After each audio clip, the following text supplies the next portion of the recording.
குடும்ப ஆட்சி வாரிசு அரசிலே இன்றைக்கு தமிழகத்திலே நடந்து கொண்டிருக்கிறது.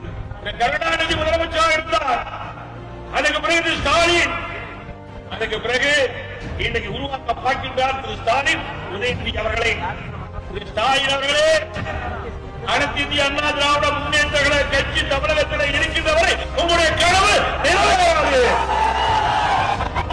உங்களுடைய கனவு காணல் நீராகத்தான் இருக்கும், பகல் கனவாகத்தான் நீங்கள் பார்த்துக் கொண்டிருக்கிறீர்கள். என்னையா தியாகம் செஞ்சீங்க? உங்க குடும்பம் தான் ஆட்சி செய்யணுமா தமிழ்நாட்டில்? ஏன் தமிழ்நாட்டில் 8 கோடி மக்கள் ஒருவர் வரக்கூடாதா? இந்த குடும்ப ஆட்சிக்கு, மன்னர் ஆட்சிக்கு, வாரிசு அரசியலுக்கு முற்றுப்புள்ளி வைக்கின்ற தேர்தல் 2026 சட்டமன்ற தேர்தல். அதை நிறைவேற்றுகின்ற பொறுப்பு உங்களுக்கு நாங்கள் ஒப்படைத்திருக்கின்றோம். நீங்கள் நினைத்தால் நிச்சயமாக சாதிக்கலாம்.